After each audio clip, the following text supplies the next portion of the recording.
നാളെ തുടങ്ങുന്ന നാറ്റോ ഉച്ചകോടിയിൽ ഖത്തർ പങ്കെടുക്കും. വാഷിംഗ്ടൺ DC-യിലാണ് ഉച്ചകോടി നടക്കുന്നത്.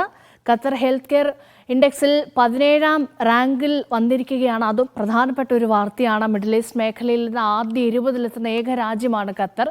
ഖത്തറിൽ നിന്ന് ഫൈസൽ ഹംസ ചേരുന്നുണ്ട്.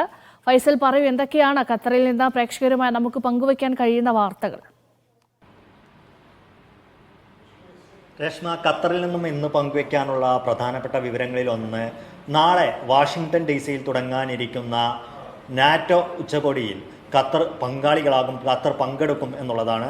നാറ്റോയുടെ 75ാം വാർഷികത്തോടനുബന്ധിച്ചാണ് ഉച്ചകോടി നടക്കുന്നത് എന്ന പ്രത്യേകത കൂടിയുണ്ട്. എന്നാൽ ഈ ഉച്ചകോടിയുടെ പ്രധാനപ്പെട്ട ചർച്ചകളിൽ ഖത്തർ പങ്കാളിയാവില്ല. കാരണം ഖത്തർ ഒരു നാറ്റോ അംഗരാജ്യമല്ല എന്നുള്ളതാണ്. പക്ഷേ ഖത്തറിനെ ഈ നാറ്റോ ഉച്ചകോടിയിലേക്ക് ക്ഷണിച്ചിരിക്കുന്നത് നാറ്റോയ്ക്ക് പുറത്ത് അമേരിക്കയുടെ തന്ത്രപ്രധാന പങ്കാളികളിൽ ഒന്നാണ് ഖത്തർ. 2022-ൽ ഖത്തർ അമീർ Sheikh Tamim bin Hamad Al താനി അമേരിക്ക സന്ദർശിച്ചിരുന്നു. ഈ സന്ദർശന വേളയിലാണ് ഖത്തറിനെ അമേരിക്കയുടെ ഒരു പ്രധാനപ്പെട്ട പങ്കാളിയായി തീരുമാനിക്കുന്നത്. അതിനുശേഷം നടക്കുന്ന നാറ്റോയുടെ ഒരു പ്രധാനപ്പെട്ട ഉച്ചകോടി എന്ന നിലയിലാണ് ഖത്തറിനെ കൂടി ഈ നാറ്റോ ഉച്ചകോടിയിലേക്ക് ക്ഷണിച്ചിരിക്കുന്നത്. മറ്റൊന്ന്, ഖത്തറിൻ്റെ ആരോഗ്യ മേഖലയിൽ ഖത്തർ സ്വന്തമാക്കിയിരിക്കുന്ന അഭിമാനകരമായ ഒരു നേട്ടമാണ്.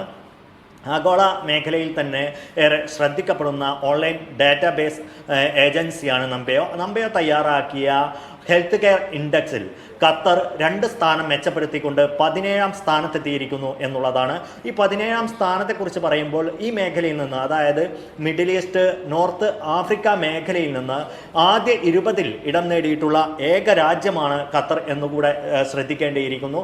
സമീപകാലത്ത് ആരോഗ്യ മേഖലയിൽ ഖത്തർ നടത്തിയ നിക്ഷേപങ്ങളാണ് ഇതിൽ ഏറ്റവും പ്രധാനം. രോഗനിർണയത്തിലും അതോടൊപ്പം തന്നെ ചികിത്സയിലും ഖത്തർ ലഭ്യമാക്കിയിരിക്കുന്ന അത്യാധുനിക സംവിധാനങ്ങൾ തന്നെയാണ്. അക്കാര്യത്തിൽ തന്നെയാണ് ഖത്തറിന് ഏറ്റവും കൂടുതൽ മാർക്ക് ലഭിച്ചിരിക്കുന്നതും.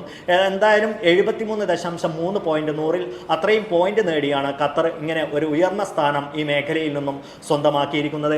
ഈ ഒരു നേട്ടത്തിൽ മലയാളികൾക്കും ഏറെ അഭിമാനിക്കാവുന്നതാണ്. നമുക്കറിയാം, ഖത്തറിൻ്റെ ആരോഗ്യ മേഖലയിൽ വളരെയധികം നഴ്സുമാരായാലും ഡോക്ടർമാരായാലും, അത് സ്വകാര്യ മേഖലയിലാണെങ്കിലും സർക്കാർ മേഖലയിലാണെങ്കിലും മലയാളികൾ ഏറെ പ്രവർത്തിക്കുന്നുണ്ട്. അതുകൊണ്ട് തന്നെ മലയാളികൾക്ക് കൂടി അഭിമാനകരമായ ഒരു നേട്ടമായി ഇതിനെ കാണാം. മറ്റൊന്ന്, പ്രവാസികൾ കൂടി ശ്രദ്ധിക്കേണ്ട ഒരു കാര്യമാണ്. വിദ്വേഷ പ്രചരണം നടത്തിയ 4 പേരെ ഖത്തറിൽ അറസ്റ്റ് ചെയ്തിരിക്കുന്നു എന്നുള്ളതാണ്. ഇവർ ഏത് രാജ്യക്കാരാണ് എന്നൊന്നും വ്യക്തമാക്കിയിട്ടില്ല. പക്ഷേ വിദ്വേഷ പ്രചാരണം നടത്തി രാജ്യദ്രോഹം, അതുപോലെ രാജ്യത്തിൻ്റെ സുരക്ഷയെ ബാധിക്കുന്ന അപരവിദ്വേഷം പരത്തുന്ന ഇത്തരംകാർക്കെതിരെ കടുത്ത നടപടി ഉണ്ടാകും എന്ന് ഖത്തർ ആഭ്യന്തര മന്ത്രാലയം അറിയിച്ചിട്ടുണ്ട്. എന്തായാലും ഇക്കാര്യത്തിൽ കടുത്ത നടപടി ഉണ്ടാകും. ഇവരെ പബ്ലിക് പ്രോസിക്യൂഷന് റഫർ ചെയ്തിരിക്കുന്നു എന്നാണ് ഇപ്പോൾ അറിയിച്ചിരിക്കുന്നത്.